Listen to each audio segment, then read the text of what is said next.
Hello, everyone, and welcome back to another episode of The Push with Nick and KP. We are here to do a reactions video for Money in the Bank, which took place on June 7th, 2025, in Los Angeles, California, at the Intuit Dome. Lots of stuff to talk about here, some goods, some bads, and everything in between. So without further ado, let's go ahead and get into the first match of the night, which was the Women's Money in the Bank ladder match. Yeah, I feel like this was overall a pretty good Money in the Bank ladder match. I personally felt like this on paper looked better than the men's, so I kind of felt like this should main event or at least be the one later on in the show. This was before I'd seen the men's, obviously, so get back to that later on. But yeah, overall, I felt like this was a pretty good match with the usual, pain-inducing spots. In particular, the in unison code reds or pop rocks you see, as well as the Devil's Kiss on Rhea on the ladder. That was something different as well. And I felt like everyone kind of held their own, and dishing and receiving punishment. Everyone kind of felt like they were pretty equal parts. I don't feel like anyone escaped without any punishment, and the other side of that same coin, I don't feel like anyone dished out more than anyone else. Everyone felt pretty equal here, which can be good and bad, but in this instance, I felt like it was a good thing. Everyone kind of had their own time to shine. So yeah, nothing in particular. I think kind of with that, the downside being nothing in particular that I think I will remember from this match. Several years down the line, it didn't have that one spot, kind of like last year we saw Chelsea Green fall through the table on the outside from the ladder. That was a spot I think I'll remember for a while. But yeah, this one didn't feel like it had anything like that. But again, not a bad match, and I'm all on board, kind of mentioned in the predictions video, I'm all on board for Naomi winning here. We'll hit on him during each match as well, but didn't get any interference during this match. No Jade, no Bianca, so that was kind of a surprise, I think. But we certainly don't lack any interference, especially on this PLE. And but yeah, I'm looking forward to Naomi and what she does with the briefcase. I know she'll tape it up for sure, probably within the week. I wouldn't be surprised. But yeah, it'd be interesting to see how that dynamic with Jade and Bianca ends up going, and kind of where they go first. Next match of the night is actually set up earlier in the day at Worlds Collide. Dominik was at ringside and basically picks a fight with Octogon Jr. and Rey Mysterio, make it make sense.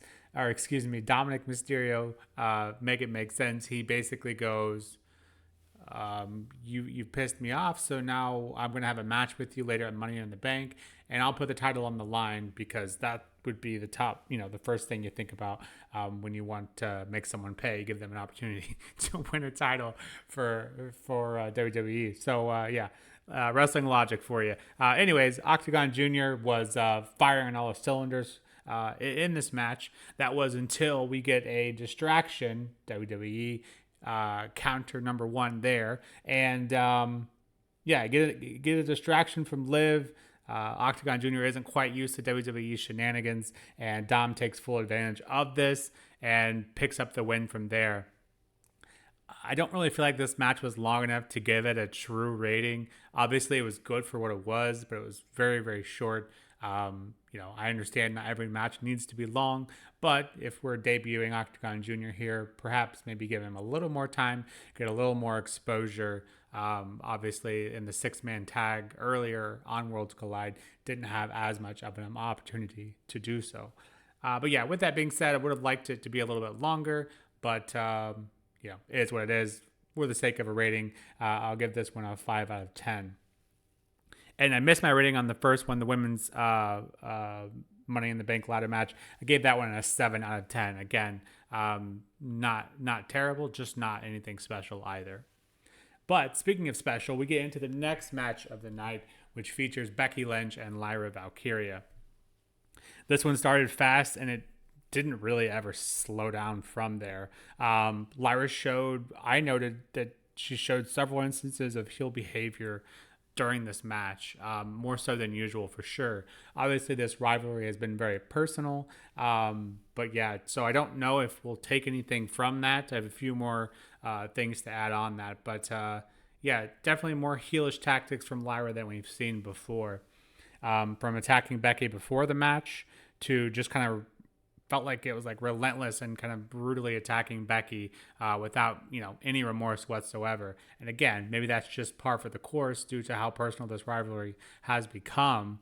But I did take note of that. And Becky, on the, conversely, didn't really show any true heel tactics, at least that I noted. That is until after the match. But yeah, more in the actual match. Becky hits a Superman handle slam. Lyra kicked out of that. And they traded finishers outside of the ring because the finishers inside the ring just weren't quite cutting it.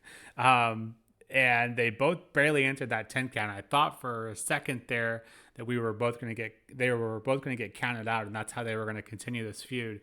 While I wouldn't have loved it at the time, I would argue maybe I liked that finish better than the one we got. But anyways, for this match was shaping up to be a classic, and it ends up with a roll-up pin. So put another point on the counter there.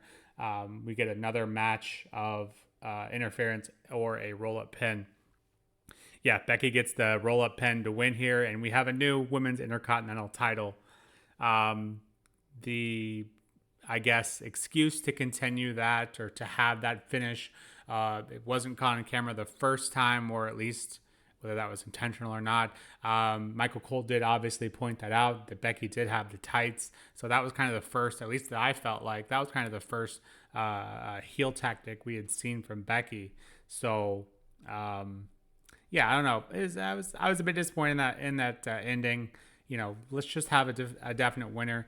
But I suppose with that finish, we obviously are not done. So I will take that as the biggest pro here. And the match itself was obviously very good as well. And I'm not going to let the roll-up finish get in the way of what otherwise was a very, very intense and hard-hitting match between these two. After the match, as agreed upon, Becky's hand is raised by Lyra. This is where Becky really starts getting into her heelish tactics. She forces her to show all four sides of the arena. And not only that, afterwards, she makes her put the belt around Becky's waist. So really milking it there. Lyra obviously not wanting to do any of that, being very hesitant to do any of that. And then after the match, or after she puts the belt over Becky's waist, she does end up German suplexing Becky and, kind of standing tall over her, even though she did lose her title. So clearly not done here. So that's, the ending aside, not super happy about the ending, but the plus side being we do get more of this, which is great. These guys have been killing it, and we'll patiently wait and see how they take this one forward. Another instance of interference that I kind of mentioned on the predictions video was a Bayley possibly interjecting herself in here, whether it be during, before, or after. Didn't see a Bayley here either, so I was a bit disappointed in that as well. I thought at the very least maybe she could come at the end. I guess WWE's argument at this point might simply be they don't need her. This feud obviously carrying its own, but I would like to see Bayley back. And elephant in the room, Becky took her out, and she's had nothing to do or say since. So eventually we'll have to address that, and maybe we will sooner rather than later. But match for me here, match of the night, despite the ending. Gave this one a 9 out of 10. I felt like probably without that roll-up ending, and probably would have ended up giving it a bit higher, but did knock it down just a tiny bit because of that. We then get into the men's Money in the Bank ladder match, and as I kind of mentioned earlier, I felt like the women's on paper looked better and probably deserved either. I didn't know at that time if that would be the main event or not, but it didn't. Neither of them ended up being the main event, so it wasn't a big deal in the grand scheme of things. But after watching the men's Money in the Bank match, I now agree with WWE. I think this match was better than the women's, just by a bit. Had more drama, although I would say the spots probably uh, about equal. I would say maybe the women had a little bit better, a few better spots, but obviously the drama definitely was heightened for this one. Um, yeah, obviously Seth's faction took a big part in this one, as did Solo faction and JC Mateo and Jacob Fatu. We kind of mentioned in the predictions video, would the enemies and the allies of Seth wash each other out, or would one kind of outweigh the other? And I would I would say they basically washed.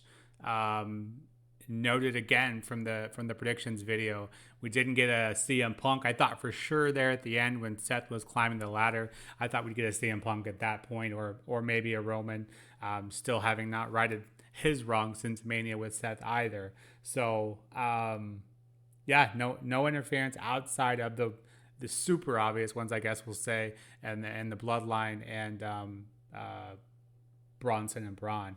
So yeah, Seth Rollins getting the win here, which I think a lot of people were upset that it wasn't LA Knight.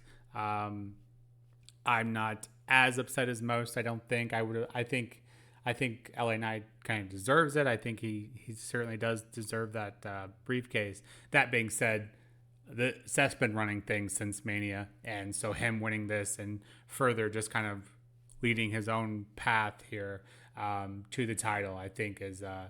It was a bit obvious once you see the match unfold.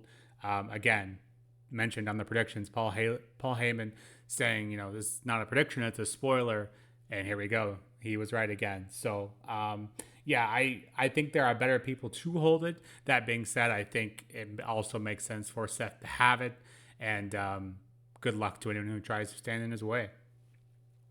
But yeah, for the match itself, yeah, I thought it was pretty good, albeit the interferences I think in my opinion, took too long. Like the Jacob Fatu turning on Solo.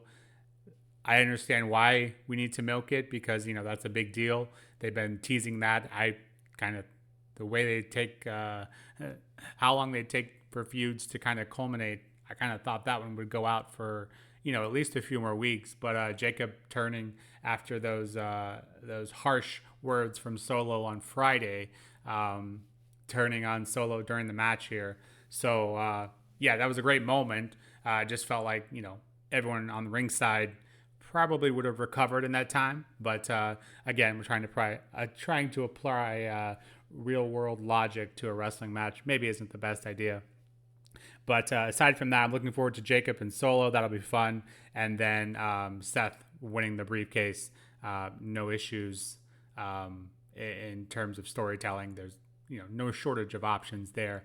So yeah, I think this one was a little better than the women's in terms of storytelling. So I give this one an 8 out of 10.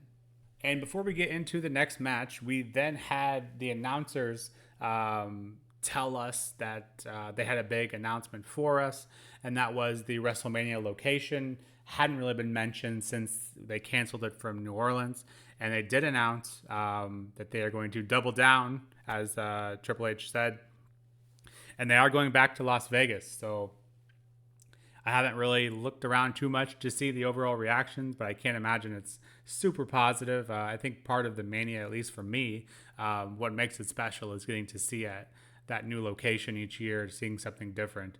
But yeah, clearly they liked the way things went last year, so they're gonna try their hand again. So we'll see how that goes. But then getting into the main event, John Cena, Logan Paul versus Cody Rhodes and Jey Uso. Yeah, this match, we'll get into it a little more, but I would argue for about 75% of this match, it wasn't anything you couldn't see on a weekly show, if not maybe a little, not even as good as one of those. So in the quick summary of it just being, the heel tag teams and Logan and Cena, were working on Jay for quite some time. And then that felt like that was half the match alone. And then finally, when Cody actually does get in the match, he takes care of both of them. But the match kind of picks up with Logan and Cena. Their communication starts to deteriorate, I guess we could say. And that's kind of when things really picked up. Logan hits that splash on Cena, or excuse me.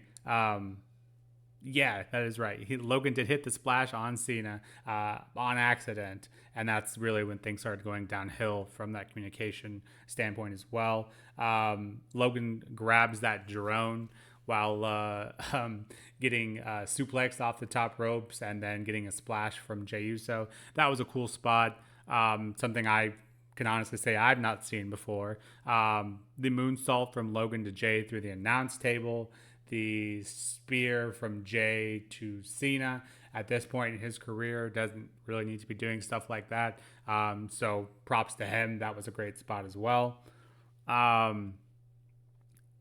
Yeah, the crowd was asking for tables all night. So I guess hopefully those kind of spots appease them.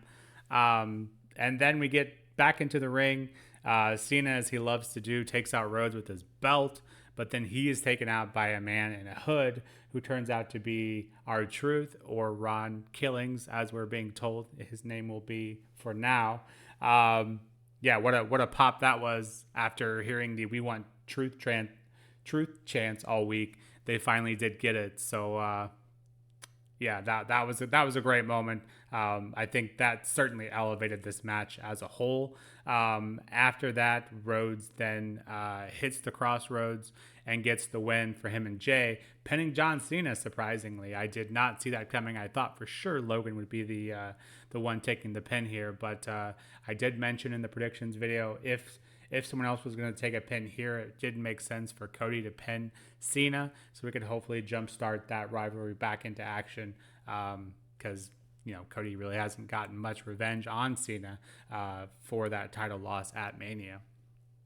So yeah, a few nice spots here and a shocking outcome in terms of who got pinned, and then obviously Truth showing up was getting a taste of his own medicine was John Cena, so that was a great bit as well. But if you take out that last 5 minutes, I feel like this was very much a weekly tag that didn't really bring anything crazy. And I think a part of the biggest issue was, walking away from this with a win here is Jay and Cody.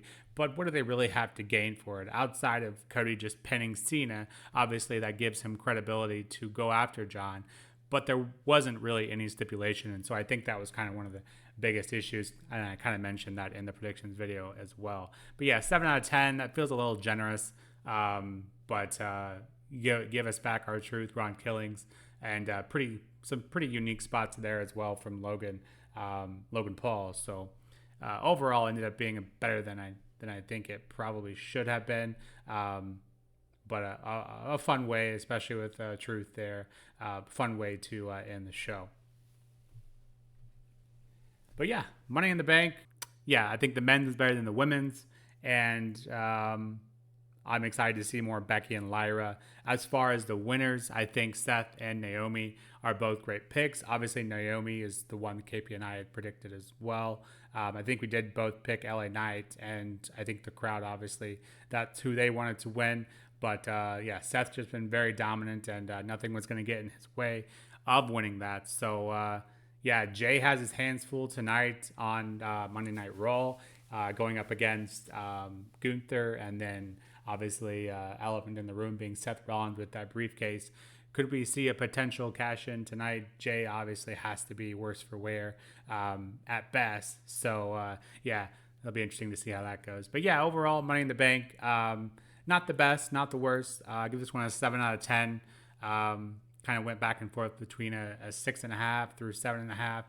Kind of met in the middle at 7. So not the best, not the worst, but overall some good winners and good outcomes in the end. So with that, this has been another episode of The Push with Nick and KP, and we will be back shortly with the Raw recap, either later tonight or tomorrow morning. But until then, we'll see you then. Take care.